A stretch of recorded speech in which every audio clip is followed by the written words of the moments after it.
Bismillahirrahmanirrahim. Assalamualaikum warahmatullahi wabarakatuh. Salam sejahtera untuk kita semua.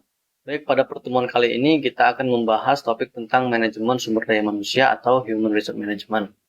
Nah, kita tahu bahwa persaingan yang semakin tinggi menuntut komitmen dari karyawan yang semakin tinggi pula, dan menuntut kemampuan karyawan yang juga semakin tinggi. Organisasi yang tidak dapat menarik karyawan dengan kemampuan tinggi maka akan semakin tenggelam dan kalah dalam persaingan di dunia industri, di dunia perusahaan, mana persaingan itu semakin terus ketat ya, semakin tinggi dalam persaingan yang ada. Maka di sana perlu ya komitmen dari karyawan dan juga kemampuan-kemampuan yang ada, soft skill baik soft skill maupun hard skill itu juga harus terpenuhi sehingga bisa bersaing dengan kompetitor lainnya. Nah, di sini ya proses sumber daya manusia ini ada beberapa tahapan. Yang pertama, merencanakan sumber daya manusia apa saja yang diperlukan, kemudian melakukan rekrutmen. Nah, setelah perencanaan tadi tahu apa saja yang dibutuhkan untuk membantu ya proses berjalannya di suatu organisasi ya dan pekerjaan yang ada di sana, maka melakukan rekrutmen. Sini rekrutmen dia akan mencari ya sesuai spesifikasi dalam kebutuhan-kebutuhan di perusahaan tersebut apa saja yang dibutuhkan. Kemudian melakukan seleksi, kemudian ada sosialisasi ketika seleksi tersebut setelah berjalan, melakukan sosialisasi terhadap karyawan tersebut, mengetahui bagaimana perusahaan ini, kemudian memberikan wejangan-wejangan apa saja yang ada dan apa saja yang tidak diperbolehkan dalam suatu perusahaan dan lain sebagainya. Kemudian setelah itu melakukan pelatihan dan pengembangan terhadap sumber daya tersebut ya yang sudah tadi melalui seleksi dan diberikan sosialisasi. Kemudian selanjutnya setelah diberikan pelatihan dan pengembangan maka harus dievaluasi prestasinya, apakah dia prestasinya baik dalam bekerja atau tidak. Kemudian setelah evaluasi tersebut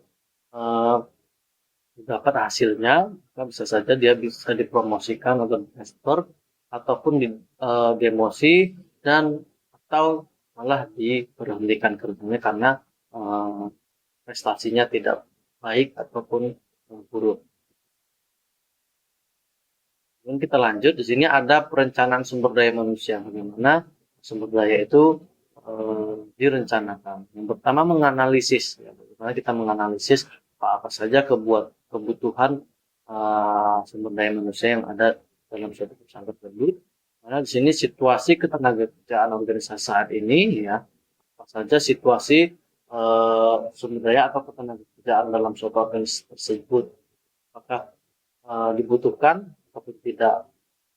Nah, kemudian rencana organisasi di masa mendatang. Ini juga menjadi bahan pertimbangan atau bahan dalam menganalisis rencana-rencana ke depan. Karena bisa mencapai tujuan di masa mendatang, maka apa yang diperlukan. Dan juga berkaitan dengan lingkungan eksternal organisasi. Lingkungan eksternal organisasi bagaimana? Ini yang menjadi tahap-tahap dalam perencanaan sumber daya manusia dalam menganalisisnya. Kemudian setelah menganalisis, maka dilanjut dengan memperkirakan kebutuhan tenaga kerja organisasi masa mendatang, itu meliputi jumlah, kualitasnya dan kuantitasnya, baik berupa jumlahnya dan kualitas dari tenaga kerja tersebut. Kenapa? Setelah terjadi analisis, maka akan dapat jumlahnya berapa dan kualitasnya seperti apa. Kemudian di sini menentukan supply internal yang mungkin dari beberapa yang ada di organisasi tersebut bisa dipindahkan ya atau dipromosikan untuk memenuhi kebutuhan yang ada, kemudian atau supply dari eksternal yang melakukan rekrut ya mengambil dari eksternal yang di luar dari organisasi. Kemudian setelah itu yang merencanakan rekrutmen ya jika sudah didapat ya perencanaan rekrutmen dan eh, pemberhentian atau pensiun kerja. Sudah tepat, maka eh, selanjutnya yaitu melakukan rekrutmen dan atau ya memberhentikan eh, seorang tersebut ataupun pensiun, dia sudah pensiun, dilihat dari analisis dan kebutuhan tenaga tersebut. Nah, selanjutnya ya setelah rekrutmen dan apakah itu rekrutmen atau pemberian pensiun, ini akan selanjutnya merencanakan pelatihan dan pengembangan tenaga kerja. Sudah didapat, maka ada pelatihan dan pengembangan tenaga kerja. Sini ya, bagaimana kita penarikan tenaga kerja. Setelah kebutuhan tenaga kerja dapat diperkirakan, manajer kemudian melakukan penarikan tenaga kerja. Nah, penarikan tenaga kerja didefinisikan sebagai proses penarikan tenaga kerja yang memenuhi kualifikasi untuk melamar kerja di organisasi tersebut. Manajer ya memulai proses rekrutmen dengan mengingat deskripsi kerja dan spesifikasi kerja. Spesifikasi kerja kemudian menjadi standar kualifikasi rekrutmen. Maka dalam melakukan penarikan tenaga kerja, maka harus melihat apa deskripsi kerjanya, apa job desk-nya, kemudian melihat juga spesifik kerjanya bagaimana. Ini akan menjadi standar dalam rekrutmen nanti, kualitasnya atau kualifikasi yang dibutuhkan seperti apa. Nah, kemudian ya penarikan tenaga kerja dapat dilakukan melalui dua cara. Yang pertama melalui internal dan eksternal. Di sini internal ini melalui cara internal, yaitu cara dengan calon pengisi posisi tertentu ya dicari dan diseleksi dari tenaga kerja yang ada di organisasi saat ini, seperti yang sudah disampaikan di slide sebelumnya. Kalau eksternal ya, penarikan tenaga kerja internal ini eksternal. Penarikan tenaga kerja internal ya berusaha menarik calon tenaga kerja dari luar organisasi. Ya, manajer dapat mengiklankan posisi pekerjaan ya yang lowongan melalui surat kabar atau mencerna atau dari media sosial. Sekarang gampang, malah banyak media-media sosial yang khusus ya, apa namanya itu bisa apa ya? Biasa ada khusus ya khusus khusus media sosial, ada akun-akun yang khusus membahas tentang loker-loker ya atau lowongan pekerjaan. Nah, sini manajer juga dapat langsung menarik tenaga kerja melalui universitas yang akan menghasilkan lulusan yang dikehendaki. Sengaja perusahaan tersebut bekerja sama dengan suatu universitas, kemudian lulusannya sesuai dengan kualifikasi yang ada, ya graduate ataupun uh, soft skill ataupun hard skillnya sesuai dengan yang dibutuhkan perusahaan tersebut, bisa diambil dari universitas. Kemudian tahapan seleksi. Seleksi ini ditujukan untuk memilih tenaga kerja yang diinginkan. Jadi ada tahapan-tahapan yang harus dilalui oleh calon tenaga kerja. Nah, idealnya seleksi merupakan proses dua arah.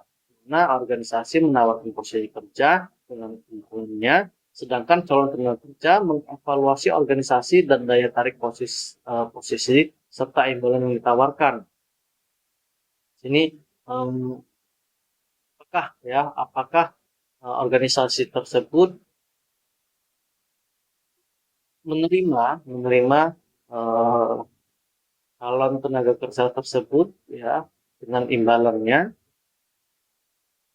sesuai dengan kualifikasi, dan ataupun ya calon tenaga kerja tersebut apakah menerima juga dengan posisi yang ditawarkan dan juga penawaran imbalan ataupun penawaran gaji yang diberikan.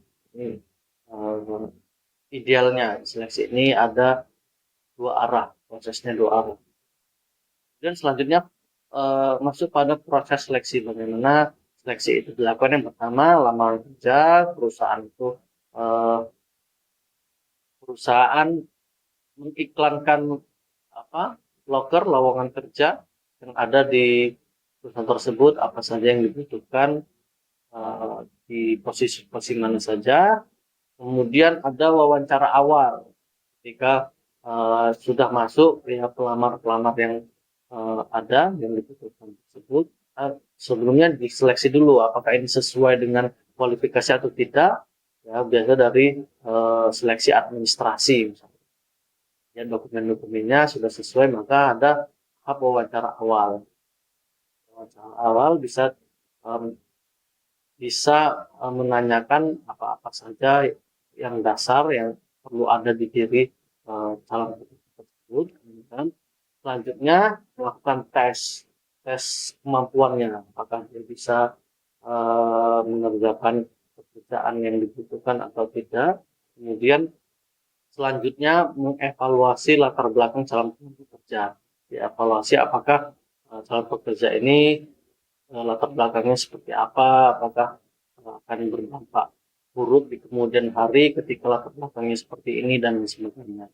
Kemudian setelah itu melakukan wawancara kembali yang mendalam, ya, misal wawancara user yang berkaitan dengan job desk yang harus dilakukan atau posisi yang ada. Misalnya saja jika dia sebagai posisinya marketing, maka lebih mendalam dan lebih spesifik, ya, misalnya apa dan apa yang akan dia lakukan ketika dia ternyata diterima dalam proses rekrutmen tersebut. Terus setelah itu semua proses seleksi itu selesai, selanjutnya ada tes kesehatan dan tes fisik. Jadi dilihat apakah kesehatan dari calon tenaga kerja tersebut baik ataupun tidak. Ini untuk memastikan ya pekerja tersebut bisa bekerja dengan baik ataupun tidak, ataupun malah di kemudian hari ya kesehatan yang mungkin fatal, ya, yang bisa mengganggu eh, kinerja pekerja tersebut. Ini akan menjadi pertimbangan untuk menerima atau tidaknya. Kemudian setelah ternyata semuanya terlewati dan hasilnya baik, maka dilanjutkan dengan penawaran kerja, ditawarkan nih, ini segini, kerjaan seperti ini, posisinya gini, jobnya ini. Jika dia bersedia, jadi ada dua arah, ini juga bersedia, ya silakan menandatangani lanjut dokumen-dokumen yang diperlukan sebagai calon tenaga kerja tersebut, ataupun dia menolak karena tidak sesuai dengan ekspektasinya, tidak sesuai dengan harapannya, karena gajinya terlalu rendah. Nah, kebanyakan juga kayak viral di beberapa uh, media sosial ya, beberapa waktu ini banyak ada pegawai yang diterima, namun mereka mengundurkan diri karena berbagai alasan, misalnya karena posisinya tidak sesuai, imbalan ataupun uh, selebihnya di bawah yang diharapkan, tidak sesuai dengan tunjangan-tunjangan dan sebagainya. Nah, ini dia akan menentukan apakah ia eh, jadi pekerja dalam suatu organisasi tersebut atau tidak. Kemudian selanjutnya sosialisasi, ada sosialisasi setelah tenaga tersebut diterima, ya, diterima di organisasi tersebut, ya, dan sudah menandatangani, ya. Kemudian tahapan berikutnya yang diperlukan adalah sosialisasi. Karyawan baru ini diperkenalkan mengenai organisasi yang ada, kemudian kebijakan bagaimana, prosedur atau peraturan yang berlaku di perusahaan tersebut apa, atau di organisasi tersebut apa, sejarahnya ini timbul, kemudian misi organisasi tersebut, kemudian teman kerjanya bagaimana, dan informasi lain yang relevan dengan karyawan baru tersebut yang diperlukan uh, dalam sosialisasi uh, karyawan baru tersebut. Ya, tujuannya apa? Agar eh, karyawan baru tersebut ya mengetahui ya, sejarahnya, kemudian peraturan yang eh, di organisasi tersebut, misinya apa, visinya apa, lingkungannya bagaimana. Ini akan menjadi gambaran depannya agar karyawan tersebut bisa menggambarkan atau bisa ke depannya akan bekerja dengan baik, bisa menggambarkan bagaimana nanti bekerja di sana. Nah, dengan sosialisasi ini, dengan melakukan sosialisasi, karyawan baru itu diharapkan dapat berintegrasi secara lancar dengan organisasi ini, bisa kecimpung atau masuk ya, berintegrasi dengan lingkungan organisasi tersebut, bisa menyesuaikan diri.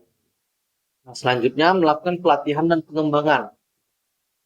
Nah, pelatihan ini ditujukan untuk menjaga dan meningkatkan prestasi kerja saat ini. Sedangkan pengembangan itu ditujukan untuk meningkatkan prestasi saat ini dan masa mendatang. Baik itu manajer maupun manajer akan mengalami pelatihan atau pengembangan meskipun dengan cara yang berbeda-beda. Jadi ada namanya pelatihan untuk mengembangkan kemampuan-kemampuan yang ada dalam diri karyawan dan melakukan pengembangan.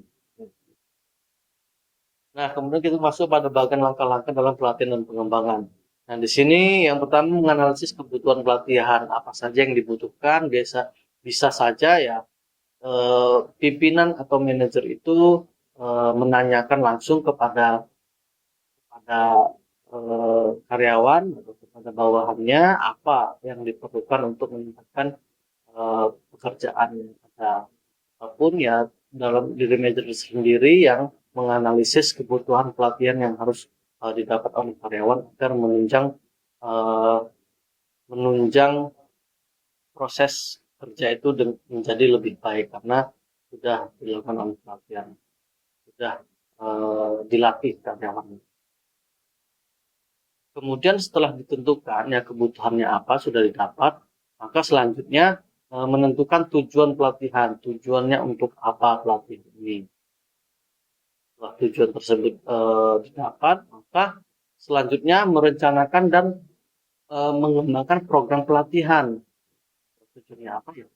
Tujuannya untuk meningkatkan kemampuan dari karyawan tersebut. Kalau misalnya pengembangan website atau website perusahaan, saudara membuat program-program pelatihan yang tujuannya sesuai dengan tujuan yang diharapkan, yaitu untuk website misalnya. Kemudian selanjutnya menjalankan pelatihan dan pengembangan. Setelah itu, setelah program tersebut direncanakan dan dikembangkan, maka ya, dijalankan pelatihan tersebut. Bisa dari on job ataupun off job. Biasanya on job ini lebih fleksibel ya, dia masih tetap bekerja, kemudian dia melakukan pelatihan-pelatihan yang diperlukan ya. Ini dalam artian karyawan tersebut masih tetap bekerja dan juga pelatihan tersebut juga berjalan. Kemudian kalau off job ya ini biasanya seperti kuliah lagi, dia kuliah dulu, kuliah lagi di misalnya di magister manajemen. Sini dia bisa lebih fokus dengan pengembangan dirinya. Dan dia di sini tidak repot lagi ya karena harus bekerja, repot karena dia sudah off job. Jadi tugas dia yaitu ya melaksanakan pelatihan atau belajar gitu agar mendapatkan kemampuan yang dibutuhkan oleh perusahaan. Baik on job ataupun job ini pelatihan itu harus dilakukan, dijalankan. Nah, setelah dijalankan maka dievaluasi terhadap pelatihan tersebut apakah sesuai dengan tujuan yang dicapai atau tidak ya. Setelah itu maka dilakukan modifikasi pelatihan, di mana hasil dari evaluasi tersebut ya terus dikembangkan dan dimodifikasi untuk pelatihan-pelatihan selanjutnya agar lebih efektif dan efisien. Selanjutnya kita masuk pada evaluasi prestasi. Bagaimana prestasi tersebut dalam suatu organisasi, prestasi seorang karyawan dievaluasi. Yang pertama Pelaksanaan evaluasi, yaitu evaluasi prestasi merupakan evaluasi formal terhadap prestasi anggota organisasi, di mana evaluasi tersebut dapat dilakukan secara informal. Misalnya, manajer menegur kesalahan kecil yang dilakukan karyawan, atau manajer memuji apabila karyawan berhasil melaksanakan tugasnya dengan baik. Nah, kemudian kedua, masalah dalam evaluasi prestasi. Ya. Bagaimana evaluasi ini dilakukan ya dengan adil, ya, di mana diharapkan dapat meningkatkan produktivitas karyawan. Karyawan ini yang tidak berprestasi, baik memperoleh umpan balik dan diharapkan akan meningkatkan prestasinya. Di sini kadang-kadang cara evaluasi ini tidak memperbaiki situasi. Kadang evaluasi ini tidak memperbaiki situasi, sama saja. Nah, karyawan yang ditegur atau yang dinilai tidak baik akan merasa tersinggung atau frustasi. Bisa saja dia eh, bisa saja karyawan tersebut merasa tersinggung dan frustasi sehingga mengakibatkan turunnya tingkat kinerjanya. Mungkin ada beberapa masalah ya dalam kinerja. Nah, hal ini akan semakin memperburuk prestasinya, sehingga harus benar-benar memperhatikan apakah evaluasi tersebut tepat, ya, metodenya tepat atau tidak. Tujuannya ya, meningkatkan eh, kualitas atau produktivitas seorang karyawan. Kemudian selanjutnya promosi, demosi, transfer, dan pemberhentian kerja. Di sini setelah dilakukan evaluasi, maka muncullah hasil evaluasi tersebut. Apakah dia karyawan tersebut karyawan tersebut mempunyai prestasi yang baik, maka karyawan tersebut perlu diakui prestasinya, karirnya akan naik. Misalnya karir karyawan tersebut perlu dikembangkan, dan salah satu bentuk pengembangan karir tersebut dilakukan melalui promosi, dia naik jabatan ataupun di level yang lebih tinggi dari posisi sebelumnya. Dengan promosi, karyawan akan memperoleh posisi atau prestis, ya, atau wewenang dan tanggung jawab yang lebih tinggi. Promosi dengan demikian harus berdasarkan pada pertimbangan yang adil dan fair, ya. Nah, kalau transfer ini berarti memindahkan kerja, baik dalam arti lokasi maupun jenis pekerjaan. Nah, jika karyawan tersebut menunjukkan prestasi atau malah merugikan organisasi, karyawan tersebut diturunkan jabatannya atau didemosikan. Demosi ini merupakan tindakan pendisiplinan yang cukup berat. Ya. Tindakan pendisiplinan dilakukan apabila karyawan melanggar aturan atau berprestasi jelek, dengan sebaiknya dilakukan melalui beberapa tahap. Mana tahap yang ditawarkan yaitu peringatan, surat peringatan, kemudian denda, kemudian bisa menonaktifkan kerjanya, kemudian melakukan transfer, ya, kemudian atau demosi, yaitu dari level A kemudian turun level 1, ya, misalnya lebih tinggi kemudian turun ke level di bawahnya, dan atau diberhentikan, sampailah diberhentikan. Kemudian eh, selanjutnya, ya, pemberhentian kerja itu merupakan alternatif terakhir apabila demosi atau transfer bukan alternatif lain yang layak. Sudah tidak bisa diperjuangkan lagi karyawan ini, ternyata dan sudah eh, tidak bisa ditoleransi lagi, baik dari kinerjanya maupun pelanggaran-pelanggaran yang telah dilakukannya, maka salah satu alternatif yang terakhir yaitu ya pemberhentian kerja. Dia dipecat atau bahasa lain dikeluarkan dari pekerjaan atau dari organisasi. Nah, beberapa organisasi, ya, bisa saja membantu mencarikan kerja untuk karyawan yang diberhentikan melalui pelatihan, ya, pelatihan kembali, atau menghubungkannya dengan biro pencari kerja yang lain di organisasi lain. Ini saya ada karyawan nih, bahkan nah, ada beberapa organisasi yang memberikan pelayanan tersebut. Nah, meskipun tampaknya pemberian kerja dapat dilakukan dengan mudah, namun ya pada praktiknya pemberian kerja akan terkait dengan pihak-pihak luar, misalnya Departemen Ketenagakerjaan, ada peraturan-peraturan yang harus dijalankan sehingga pemberian kerja, pemberhentian kerja dalam beberapa situasi harus dikonsultasikan dengan pihak luar agar tidak menjadi kendala ya bagi organisasi tersebut, tidak sembarangan dalam memberhentikan seseorang. Karena sekarang juga ada Departemen Ketenagakerjaan ya, seperti itu yang mengawasi eh, bagi organisasi-organisasi yang eh, mempekerjakan karyawan atau mempekerjakan tenaga kerja. Baik, selanjutnya yaitu rangkuman.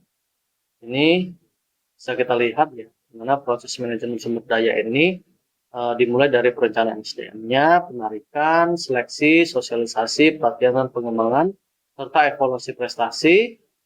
Setelah muncul evaluasi prestasi, kemudian promosi, transfer, demosi, atau pemberhentian kerja. Nah, perencanaan tenaga kerja dimulai dengan analisis kebutuhan tenaga kerja, ya, dianalisis terlebih dahulu kebutuhan apa, yaitu membutuhkan kebutuhan atau penawaran yang ada saat ini, ya. Kemudian melakukan rekrutmen atau penarikan tenaga kerja. Setelah itu proses seleksi merupakan tahap selanjutnya. Di seleksi-seleksi yang sudah ditentukan ya. Bagaimana seleksi tersebut ya dilalui, tujuannya apakah calon tenaga kerja tersebut sesuai dengan kualifikasi yang sudah ditentukan. Nah, bagaimana karyawan terpilih, kemudian setelah karyawan tersebut terpilih ya sesuai kualifikasi, selanjutnya ditawarkan kerja. Kemudian setelah itu dilakukan pelatihan dan pengembangan. Dilakukan pelatihan dan pengembangan. Sebelum itu juga ada sosialisasinya. Nah, kemudian melakukan evaluasi prestasi yang formal ya dan menyeluruh perlu dilakukan sebagai basis promosi dan penggajian. Nah, kemudian juga manajer harus berhati-hati terhadap masalah dalam evaluasi prestasi. Promosi, demosi, transfer atau pemberhentian kerja yang dilakukan sebagai respon terhadap prestasi karyawan. Harus berhati-hati. Jangan sampai dalam proses evaluasi tersebut menjadi masalah ataupun kendala di kemudian. Baik, cukup sekian pembahasan kita pada hari ini. Silakan teman-teman jika ada yang perlu ditanyakan atau yang belum paham dalam pembahasan kali ini atau materi kali ini, silakan dimanfaatkan forum diskusi yang ada ataupun teman-teman ada yang ingin disampaikan ataupun ada topik diskusi ya ataupun pengalaman ya dalam manajemen sumber daya manusia ini, silahkan dimanfaatkan forum diskusi yang ada. Baik, mungkin cukup sekian, semoga bermanfaat. Saya akhiri, assalamualaikum warahmatullahi wabarakatuh.